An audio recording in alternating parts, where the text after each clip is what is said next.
આપણે જોયું આના પહેલા થર્મોડાયનેમિક્સ કોને કહેવાય, એને ત્રણ ટાઇપ્સ ક્લાસિકલ, સ્ટેટિસ્ટિકલ અને એન્જિનિયરિંગ, સિસ્ટમ, બાઉન્ડ્રી અને સરાઉન્ડિંગ. ફરીથી રીકેપ કરી લઈએ. સિસ્ટમ એટલે શું? તો કે થર્મોડાયનેમિક્સના અભ્યાસ માટે અવકાશમાં રોકેલી ચોક્કસ પ્રકારની જગ્યાને શું કહેવામાં આવે છે? સિસ્ટમ. સિસ્ટમની બહારના ભાગને શું કહેવામાં આવે છે? સરાઉન્ડિંગ. સિસ્ટમ અને સરાઉન્ડિંગને અલગ પાડતી દીવાલ અથવા શું કે સપાટીને શું કહેવામાં આવે છે? બાઉન્ડ્રી. ઓપન સિસ્ટમના પાંચ ટાઇપ્સ, સિસ્ટમના પાંચ types: open, close, isolated, homogeneous અને હેટરોજીનિયસ. બાઉન્ડ્રીના ચાર ટાઇપ: ફિક્સ, મૂવેબલ, રિયલ અને ઇમેજનરી. બરાબર છે. તો હવે થોડી જોઈશું થર્મોડાયનેમિક્સ પ્રોપર્ટીઝ. બરાબર છે. તેમાં સૌથી પહેલા છે બેઝિક પ્રોપર્ટીઝ. તો બેઝિક પ્રોપર્ટીઝમાં છે પ્રેશર, વોલ્યુમ, માસ અને ટેમ્પરેચર. બરાબર છે. એવી જ રીતે છે સેકન્ડરી પ્રોપર્ટીઝ, જેમાં છે internal energy, flow work, enthalpy, entropy, specificity. ટ્રાન્સપોર્ટમાં છે વિસ્કોસિટી, થર્મલ કન્ડક્ટિવિટી. કમ્પોઝિટ પ્રોપર્ટીઝમાં છે અવેલેબિલિટી. વન બાય વન આપણે બધી પ્રોપર્ટીઝ જોઈશું. તો સૌથી પહેલા શું છે? પ્રેશર. તો એકમ ક્ષેત્રફળ પર લાગતા અથવા તો એકમ વિસ્તાર પર લાગતા બળને શું કહેવામાં આવે છે? પ્રેશર. બરાબર છે. ક્લિયર? તો પ્રેશર ઇઝ ઇક્વલ ટુ શું થશે? Force upon area. બરાબર છે. તો એનો યુનિટ પણ એનામાં જ છે ન્યૂટન પર mm સ્ક્વેર. બરાબર છે. અથવા તો પાસ્કલ, બરાબર, અથવા તો kgf, અથવા તો newton into metre square, newton પર મીટર સ્ક્વેર. બરાબર છે. તો આ તો તમારું શું હતું? પ્રેશર. બરાબર છે. હવે પ્રેશર ત્રણ છે. બરાબર, આપણી પાસે એક તો એટમોસ્ફિયરિક પ્રેશર, ગેજ પ્રેશર અને એબ્સોલ્યુટ વેક્યુમ પ્રેશર. બરાબર છે. તો એટમોસ્ફિયરિક પ્રેશર એટલે શું? અત્યારે જે તે સમયે જે પ્રેશર હોય એને શું કહેવામાં આવે? Atmospheric pressure. બરાબર. વેક્યુમ એટલે શું? તો કે ઝીરો, ગ્રાઉન્ડ લેવલ પર પ્રેશર કેવું છે? એકદમ ઝીરો. બરાબર છે. Gauge pressure. તો ગેજ પ્રેશર શું છે? તો કે ભાઈ એટમોસ્ફિયરિક પ્રેશર અને એબ્સોલ્યુટ પ્રેશર વચ્ચેના તફાવતને શું કહેવામાં આવે છે? Gauge pressure. હવે ગેજ પ્રેશર ક્યારે પોઝિટિવ લેવાનું અને ક્યારે નેગેટિવ લેવાનું એ આપણે જોઈશું. બરાબર છે. તો શું કહે છે? જ્યારે દબાણ વાતાવરણ દબાણ કરતા વધારે હોય ત્યારે ગેજ પ્રેશર શું આવશે? પોઝિટિવ. એટલે શું? P gauge is equal to P atmosphere minus P ABC. ABC એટલે એબ્સોલ્યુટ પ્રેશર અને આ એટમોસ્ફિયરિક પ્રેશર. તો આ કેવું આવશે? પોઝિટિવ. આ જે પ્રેશર આવશે કેવું આવશે? પોઝિટિવ. બીજું એમાં જ છે P gauge is equal to P absolute minus P atmosphere. બરાબર. જ્યારે દબાણ વાતાવરણ દબાણ કરતા ઓછું હોય તો એબ્સોલ્યુટ પ્રેશર કેવું આવશે? માઈનસ માં. જેને શું કહેવામાં આવે છે? વેક્યુમ. P vacuum. બરાબર છે. Vacuum pressure. બરાબર છે. વેક્યુમ પ્રેશર જે કામ કરે છે, બરાબર, વેક્યુમ મશીન આપણે ઘરમાં સાફ સફાઈ ક્લીનિંગ માટે યુઝ કરે છે, વેક્યુમ. બરાબર છે. ત્રણ પ્રેશર: એબ્સોલ્યુટ એટમોસ્ફિયરિક પ્રેશર જે અત્યારે આપણે હાલમાં જે પ્રેશર છે આપણું, બરાબર છે, નોર્મલ ટેમ્પરેચર અને કન્ડિશન પર. એબ્સોલ્યુટ એટલે ગ્રાઉન્ડ લેવલ પર અને ગેજ પ્રેશર. બરાબર. એ વચ્ચેના તફાવતને શું કહેવાય? Gauge pressure. તો ગેજ પ્રેશર ત્યારે પોઝિટિવ હોય જ્યારે વાતાવરણ દબાણ કરતા કેવું હશે? વધારે. એટલે એટમોસ્ફિયરિક પ્રેશર માઈનસ એબ્સોલ્યુટ. બરાબર છે. અને વેક્યુમ જ્યારે એબ્સોલ્યુટ શું હશે? વધારે હશે. જ્યારે આપણું વાતાવરણ દબાણ કેવું હશે? ઓછું હશે. તો શું હતું? આ પ્રેશર. હવે શું છે? માસ. બરાબર છે. પદાર્થમાં રહેલા દ્રવ્યના જથ્થાને, બરાબર છે, શું કહેવામાં આવે છે? માસ. બરાબર છે. માસની યુનિટ તમને બધાને ખબર છે: કેજી, ગ્રામ, ન્યૂટન, ટન, એટસેટ્રા. બરાબર છે. તો હવે શું છે? વોલ્યુમ. તો કે સિસ્ટમે અવકાશમાં રોકેલી જગ્યાને શું કહેવામાં આવે છે? વોલ્યુમ. Volume V. બરાબર છે. ક્લિયર? તો વોલ્યુમનું યુનિટ શું છે? Metre cube. એવી જ રીતે છે સ્પેસિફિક વોલ્યુમ. શું છે? આ કેપિટલ V છે. સ્પેસિફિક વોલ્યુમમાં શું આવશે? Small v. બરાબર છે. એની સિમ્બોલ આ છે. સ્પેસિફિક વોલ્યુમ એટલે શું? તો કે ભાઈ volume upon mass. The ratio of mass upon volume upon mass, it is known as specific volume. એનો યુનિટ આવશે મીટર ક્યુબ પર કેજી. બરાબર છે. ક્લિયર? તો કે ભાઈ એકમ જગ્યામાં રોકેલા દળને શું કહેવામાં આવે છે? Specific volume.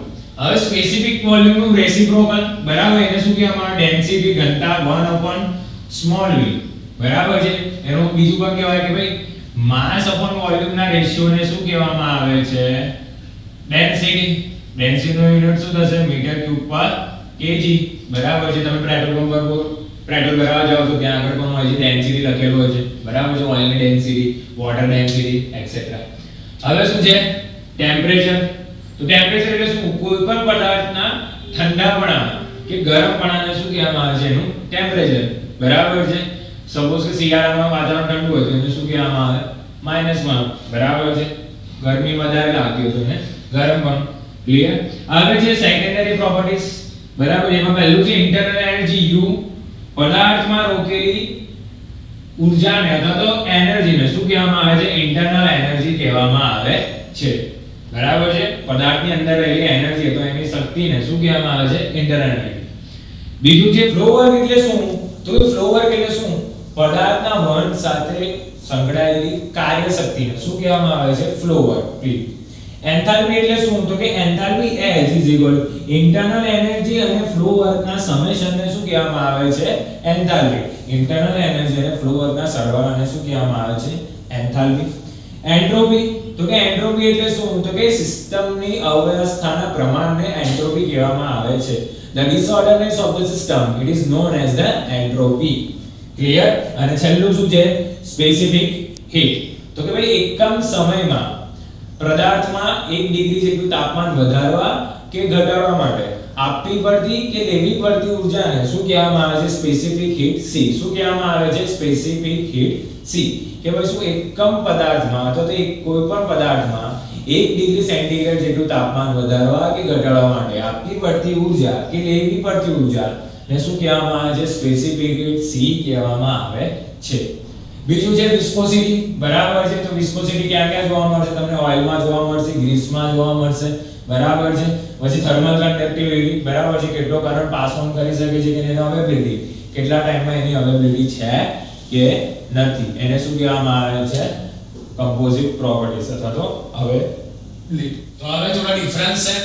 તો પહેલું છે એક્સટેન્સિવ પ્રોપર્ટી અને ઇન્ટેન્સિવ પ્રોપર્ટી, પ્રોપર્ટીઝ, બરાબર. તો એક્સટેન્સિવ પ્રોપર્ટીઝ એટલે શું કે જે પ્રોપર્ટીઝ દળ ઉપર આધાર રાખતી હોય, કોના ઉપર આધાર રાખતી હોય, દળ ઉપર આધાર રાખતી હોય, એને શું કહેવામાં આવે, એક્સટેન્સિવ પ્રોપર્ટી, બરાબર. દળ ઉપર આધાર કોણ રાખે છે, તો કે ભાઈ વજન, બરાબર છે, એન્ટ્રોપી, ઇન્ટરનલ એનર્જી, આવી બધી એનર્જી છે એટલે આવી બધી વસ્તુ છે એ કોના પર આધાર રાખે છે, એક્સટેન્સિવ પ્રોપર્ટી. ઇન્ટેન્સિવ પ્રોપર્ટી જે દળ ઉપર આધાર રાખતી નથી એને શું કહેવામાં આવે છે, ઇન્ટેન્સિવ પ્રોપર્ટી. શું, તો કે ભાઈ તાપમાન, દબાણ, વિશિષ્ટ એન્ટ્રોપી, આ બધું શું છે, ઇન્ટેન્સિવ પ્રોપર્ટી જે દળ પર આધાર રાખતું નથી. એવી જ રીતે છે ઇન્ટ્રિન્સિક અને એક્સટ્રિન્સિક, બરાબર. ઇન્ટ્રિન્સિક એટલે શું કે કોઈ બીજા રેફરન્સ ઉપર કામ કરતું હોય, બરાબર છે. સપોઝ કે બહારનું તાપમાન વધે છે તો અંદરનું તાપમાન પણ વધે છે, એટલે શું થયું કે અંદરનો જે રૂમ છે એ કોના પર ડિપેન્ડ કરે છે, બહારની કન્ડિશન પર. તો એને શું કહેવામાં આવે છે, ઇન્ટ્રિન્સિક પ્રોપર્ટીઝ. એવી જ રીતે શું છે એક્સટ્રિન્સિક પ્રોપર્ટી, કે જે કોઈ બહારના રેફરન્સ ઉપર અથવા તો બહારની વેલ્યુ ઉપર કામ કરતું નથી, એને શું કહેવામાં આવે છે, એક્સટ્રિન્સિક પ્રોપર્ટીઝ, બરાબર છે. આમાં શું આવશે, તો કે વજન, વોલ્યુમ, બરાબર છે. અને પેલામાં શું આવશે, દબાણ, તાપમાન એક્સેટ્રા. હવે શું છે મેક્રોસ્કોપિક અને માઇક્રોસ્કોપિક, બરાબર છે. તો શું કે મેક્રોસ્કોપિક એટલે શું, તો કે મેક્રોસ્કોપિકમાં સિસ્ટમના દરેક પદાર્થના ગુણધર્મોનો સરેરાશ સરવાળો કરીને પ્રોપર્ટીઝનો ખ્યાલ કરવામાં આવે છે, બરાબર છે. જ્યારે માઇક્રોસ્કોપિકમાં શું કરવામાં આવે છે, તો કે દરેકનો સરવાળો કરીને છેલ્લે જે આન્સર આવે છે એ શું કરવામાં આવે છે, એના પરથી ગુણધર્મો નક્કી કરવામાં આવે છે. આમાં શું છે, સરેરાશ લેવામાં આવે છે. સપોઝ કે 100 અને 100 નું સરેરાશ 50 આવે, બરાબર. એવી રીતે આમાં 100 છે પણ 100 100 નો સરવાળો કરીને એનું સરેરાશ 75 આવે, તો એનામાં કાઉન્ટ થશે ને આનામાં કાઉન્ટ થશે. ક્લિયર. એક્સટેન્સિવ, ઇન્ટેન્સિવ, બરાબર છે. મેક્રોસ્કોપિક્સ, માઇક્રોસ્કોપિક્સ, ઇન્સ્ટ્રિક્સ અને એન્સ્ટ્રિક્સ. એવી જ રીતે બીજું છે હીટ અને વર્ક, બરાબર. હીટ એટલે શું, ઊર્જા, બરાબર છે. તો કે ભાઈ તાપમાનના તફાવતના લીધે ઊર્જા પ્રોડ્યુસ થાય છે, બરાબર છે. તાપમાનના તફાવતના લીધે ઊર્જા પ્રોડ્યુસ થાય છે. વર્ક એટલે શું, બરાબર છે. કે તો વર્ક એટલે શું, W = ફોર્સ ઇન્ટુ ડિસ્ટન્સ, બરાબર છે. કે ભાઈ બળ અને બળની દિશામાં ગતિ કરે પદાર્થ ત્યારે એને શું કહેવાય છે, વર્ક. હીટ નું ટોટલી આપણે વર્કમાં કન્વર્ટ કરી શકીએ. પણ વર્કનું ટોટલી હીટમાં કન્વર્ટ કરી શકીએ નહીં. એટલે શું ઊર્જાનું કાર્યમાં સંપૂર્ણ રૂપાંતરણ થાય પણ કાર્યનું ઊર્જામાં આંશિક રૂપાંતર કરવામાં આવે છે. હવે શું છે થર્મોડાયનેમિક ઇક્વિલિબ્રિયમ. થર્મોડાયનેમિક સંતુલન એને એવું કહેવામાં આવે ગુજરાતીમાં. તો ક્યારે હોય થર્મોડાયનેમિક સંતુલન? તો આ ચાર કન્ડિશન સેટિસ્ફાઈ કરવાની. કઈ? Thermal equilibrium, chemical equilibrium, phase equilibrium અને મિકેનિકલ ઇક્વિલિબ્રિયમ. તો થર્મલ ઇક્વિલિબ્રિયમ શું કહે છે કે સિસ્ટમમાં દરેક જગ્યાએ તેનું તાપમાન કેવું રહેતું હોય? અચળ રહેતું હોય. એને શું કહેવામાં આવે? Thermal equilibrium. કેમિકલ ઇક્વિલિબ્રિયમ એટલે શું? તો કે દરેક જગ્યાએ રાસાયણિક પ્રક્રિયાઓમાં કેવું રહેતું હોય? તટસ્થ. બરાબર? સિસ્ટમમાં રાસાયણિક પ્રક્રિયા કેવી રહેતી હોય? તટસ્થ. એને શું કહેવામાં આવે? Chemical equilibrium. ફેઝ એટલે શું? તો કે એનો ફેઝ કેવો? બે ફેઝ હોય પણ બે ફેઝ કેવા રહેતા હોય? અચળ રહેતા હોય. કોઈ પણ એક જ સમયે એક જ ફેઝ હોય. એને શું કહેવામાં આવે? Phase equilibrium. અને મિકેનિકલ ઇક્વિલિબ્રિયમ શું કહે છે કે જો દરેક જગ્યાનું દબાણ અને તાપમાન કેવું રહેતું હોય? સરખું રહેતું હોય. એને શું કહેવાય? Mechanical equilibrium. તો હવે શું થર્મોડાયનેમિક ઇક્વિલિબ્રિયમની ડેફિનેશન કે થર્મોડાયનેમિક સંતુલન કોને કહેવાય? કે જો કોઈ સિસ્ટમ થર્મલ, કેમિકલ, ફેઝ અને મિકેનિકલ સંતુલનમાં હોય તો તેને થર્મોડાયનેમિક સંતુલનમાં છે તેવું કહેવામાં આવે છે. હવે એક ઇમ્પોર્ટન્ટ લો છે. બરાબર છે? શું નામ છે એનું? થર્મોડાયનેમિક. બરાબર? થર્મોડાયનેમિકનો શૂન્યનો નિયમ અથવા તો શું કહેવામાં આવે છે? Zeroth law of thermodynamics. બરાબર છે? તો એના માટે આપણે ફિગર ડ્રો કરીએ. આ છે સિસ્ટમ 1 એમાં ટેમ્પરેચર T1, આ છે સિસ્ટમ 2 એમાં ટેમ્પરેચર T2 અને આ બંને એક ત્રીજી સિસ્ટમ સાથે કનેક્ટેડ છે જેનું ટેમ્પરેચર શું છે? T3. બરાબર છે? તો પહેલા તો થર્મોડાયનેમિકનો શૂન્યનો નિયમ શું કહે છે? તો ઝીરો લો ઓફ થર્મોડાયનેમિક્સ એવું કહે છે કે જો કોઈ બે સિસ્ટમ એટલે T1 અને T2 બે સિસ્ટમ થઈ કોઈ ત્રીજી સિસ્ટમ સાથે થર્મોડાયનેમિક સંતુલનમાં હોય તો એ બંને સિસ્ટમ એકબીજા સાથે સમતોલનમાં છે એવું કહેવામાં આવે છે. એટલે શું? સપોઝ કે T1 અને T2 T3 સાથે થર્મોડાયનેમિક સંતુલનમાં છે તો T1 અને T2 એ પણ કેવું રહેશે? સરખું. બરાબર છે? જોઈએ શું કહે છે કે ભાઈ આનું ટેમ્પરેચર શું છે? T1 ડાયરેક્ટલી કોના જોડે સંતુલનમાં છે? T3 જોડે. એવી જ રીતે T2 ડાયરેક્ટલી કોના જોડે છે? T3 જોડે. તો ઇનડાયરેક્ટલી શું થશે? T1 T2. બરાબર છે? જો કોઈ બે સિસ્ટમ કોઈ ત્રીજી સિસ્ટમ સાથે થર્મોડાયનેમિક સંતુલનમાં હોય તો તે બંને સિસ્ટમ એકબીજા સાથે સંતુલનમાં હશે. સંતુલનમાં હશે એટલે બંનેના ટેમ્પરેચર કેવા હશે? સરખા હશે. T1 T3 સાથે સંતુલનમાં છે, T2 T3 સાથે સંતુલનમાં છે તો T1 અને T2 ના ટેમ્પરેચર કેવા થશે? સરખા થશે. ઝીરો લોના ડેરિવેશન પછી ઝીરો લો માર્કેટમાં આવ્યા પછી થર્મોમીટરની શોધ થઈ. થર્મોમીટર બરાબર છે ઝીરો લો પર કામ કરે છે. ઓલવેઝ યાદ રાખવાનું. What is the working principle of the thermometer? Zero law of thermodynamics. Clear છે? ડન. હવે આપણે જોઈશું પ્રોસેસ. તો પ્રોસેસ એટલે શું? તો કે સિસ્ટમ ઘણી બધી અવસ્થામાંથી પસાર થાય તેને શું કહેવામાં આવે? પ્રોસેસ. હવે પ્રોસેસના બે ભાગ છે, રિવર્સિબલ અને ઇરિવર્સિબલ.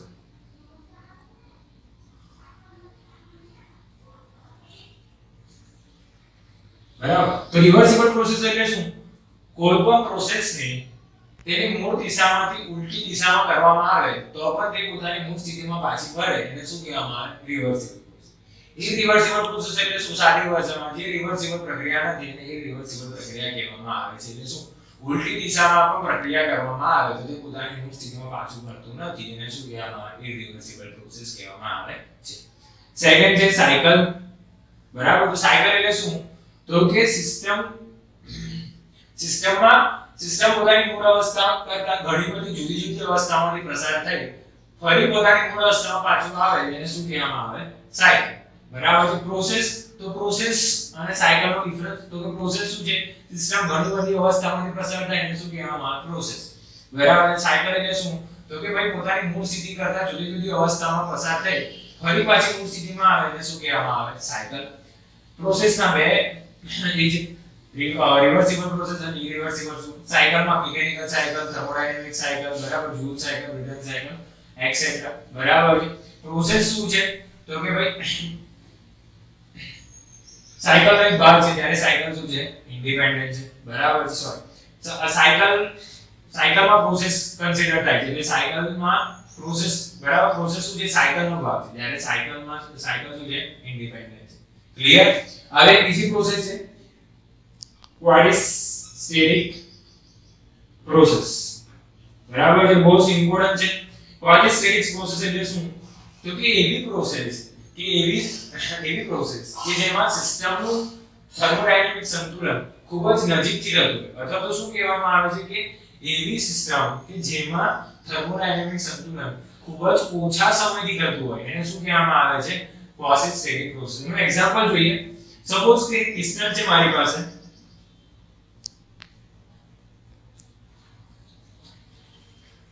બરાબર છે, તો અહીંયા જે છે આ કમ્પ્રેશન બહુ જલ્દી થાય છે, બરાબર છે, આ વેરી ફાસ્ટ કમ્પ્રેશન છે, એટલે આ નોન ક્વાડ્રેટિક પ્રોસેસ છે.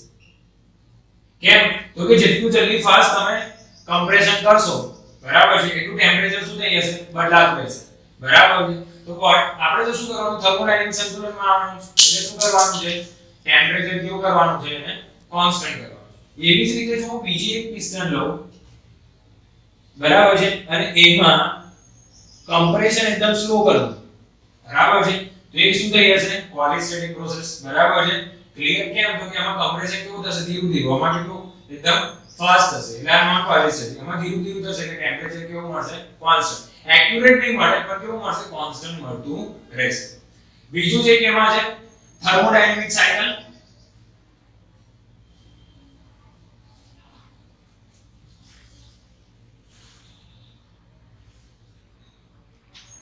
સાયકલ અને વર્સિસ મિકેનિકલ. આ તફાવત છે આ બધા.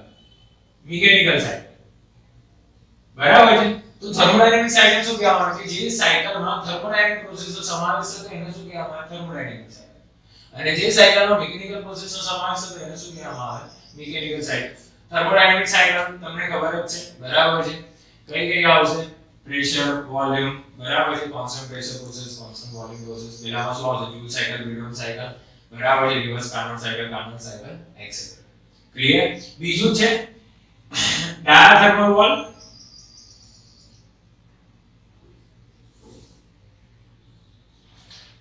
વર્સિસ એડિયાબેટિક વોલ, બરાબર. તો ડાયાથર્મલ વોલ એટલે શું? કે જે વોલ કે જે દીવાલ એમાંથી ઊર્જાની આપ-લે કરવાની પરમિશન આપે એને શું કહેવામાં આવે? ડાયાથર્મલ વોલ. પણ જે એડિયાબેટિક વોલ એટલે શું? કે જે તમને જે વોલ અથવા તો જે દીવાલ તમને ઊર્જાની આપ-લે કરવા દેતું નથી તેને શું કહેવામાં આવે? Adiabatic wall. ડાયાથર્મલ વોલનું એક્ઝામ્પલ તો કે પ્રેશર કુકરમાં આપણે સ્ટીમ પ્રોડ્યુસ કરીએ, બરાબર છે, તો તમે એના ટચ કરો તો શું થાય? ઊર્જા ગરમ લાગે. આ એડિયાબેટિક વોલ, બરાબર છે, તો રેફ્રિજરેટરની વોલ, બરાબર છે, પછી થર્મોસની વોલ જે શું છે? એડિયાબેટિક વોલ તરીકે ઓળખવામાં આવે છે, બરાબર છે. તો બેઝિક થર્મોડાયનેમિક્સમાં શું જોયું? થર્મોડાયનેમિક્સના ટાઇપ્સ, બરાબર, સિસ્ટમ, સરાઉન્ડિંગ અને બાઉન્ડરી, બરાબર છે. પછી એની પ્રોપર્ટીઝ જોયું, પછી પ્રોસેસ કોને કહેવાય, સાયકલ કોને કહેવાય, પ્રોસેસના ટાઇપ, પ્રોસેસ અને સાયકલ વચ્ચેનો તફાવત, થર્મોડાયનેમિક સાયકલ અને મિકેનિકલ સાયકલ વચ્ચેનો તફાવત, એડિયાબેટિક વોલનો તફાવત, ક્વાડ્રેટિક પ્રોસેસ કોને કહેવામાં આવે છે, પ્રેશર, માસ, વોલ્યુમ, ટેમ્પરેચર કોને કહેવામાં આવે છે, એક્સટેન્સિવ પ્રોપર્ટી કોને કહેવામાં આવે છે, ઇન્ટેન્સિવ પ્રોપર્ટી કોને કહેવામાં આવે છે, માઇક્રોસ્કોપિક અને મેક્રોસ્કોપિક કોને કહેવામાં આવે છે. તો ઘણા બધા તફાવત છે, 10 થી 12 તફાવત છે, બધા તફાવત અહીંયા ઇન્ક્લુડિંગ કરી દેવામાં આવે છે. એક તફાવત હજી છે, પાથ ફંક્શન અને પોઈન્ટ ફંક્શન, બરાબર છે. પાથ ફંક્શન અને પોઈન્ટ ફંક્શન, બરાબર છે. તો કે જે સાયકલ પોતાના પાથ ઉપર ડિપેન્ડ કરતી હોય એને શું કહેવામાં આવે? Path function. સપોઝ કે તમારા ઘરેથી સ્ટેશન જવાના 3 થી 4 રસ્તા છે તો એને શું કહેવામાં આવે? Path function. કેમ? કેમ કે 3 થી 4 રસ્તા છે, કોઈ પણ રસ્તે જઈ શકો. પોઈન્ટ ફંક્શન એટલે શું? તો કે કોઈ પણ સિસ્ટમ તેની એન્ડ અંતિમ અવસ્થા એટલે શું? શરૂઆતનો પોઈન્ટ અને અંતિમ પોઈન્ટનું ખાલી ધ્યાન રાખીને શું કહેવાય? Point function. સપોઝ કે તમારા ઘરેથી માર્કેટ જવાના ઘણા બધા રસ્તા છે, 10 થી 15 રસ્તા છે. હવે તમે ખાલી શરૂઆત અને અંતિમ પોઈન્ટ જો આપણે 10 કિલોમીટર ફરી લો કે 2 કિલોમીટર ફરી લો, એ શું થઈ ગયું? Point function. પાથ ફંક્શનનું ડિફરન્શિએશન કરશો એ શું આવશે? ઇમ્પ્રેડિક્ટેબલ, અચોક્કસ આવશે, ફિક્સ નહીં હોય. 10 10.5 દર વખતે ફિક્સ આવશે નહીં, દર વખતે શું થશે? ચેન્જ થશે. પોઈન્ટ ફંક્શનનું ડિફરન્શિએશન કરશો તો એ કેવું આવશે? કોન્સ્ટન્ટ, બરાબર છે. એ કેવું આવશે? કોન્સ્ટન્ટ. દર વખતે 10 તો 10 જ આવશે. થર્મોડાયનેમિક્સ ગ્રાફમાં જો પાથ ફંક્શનને મૂકવામાં આવે તો જે થર્મોડાયનેમિક ગ્રાફનો નીચેનો ભાગ છે, સપોઝ કે આ મારો ગ્રાફ છે, તો આ જે નીચેનો ભાગ છે એ કોણ વેલ્યુ બતાવે છે? Path function. અને સપોઝ કે આ મારો ગ્રાફ છે અને આ બે પોઈન્ટ મળ્યા છે અહીંયા અને અહીંયા, તો આ જે બે પોઈન્ટ છે શું બતાવે છે? Point function. ક્લિયર? ડન. હવે પાથ ફંક્શન માં એક્ઝામ્પલ માં આવશે, ઓલવેઝ યાદ રાખજો, વર્ક અને એનર્જી. પોઈન્ટ ફંક્શન તો તમને ખબર છે, ટેમ્પરેચર, પ્રેશર, બરાબર છે. તો આ શું થઈ ગયું? મોસ્ટ ઇમ્પોર્ટન્ટ ત્રણ ડિફરન્સ, બરાબર, પ્રોસેસ અને cycle. Point function, path function, બરાબર છે. ને પેલું ઇન્ટેન્સિવ પ્રોપર્ટી અને એક્સટેન્સિવ પ્રોપર્ટી, બરાબર છે. તો આ તો આપણું બેઝિક થર્મોડાયનેમિક્સ. નેક્સ્ટ ટાઈમ આપણે થોડા ડેરિવેશન્સ અને આગળનું થર્મલનું આપણે કરીશું, બરાબર છે. તમને કોઈ પણ ડાઉટ હોય, બરાબર છે, કોઈ પણ ઇશ્યુઝ હોય તો તમે મેન્શન કરી શકો છો. અને જો તમને આ વિડિયો ગમે તો તમે આગળ લાઈક અને શેર કરજો અને આગળ ફોરવર્ડ કરજો. Thank you.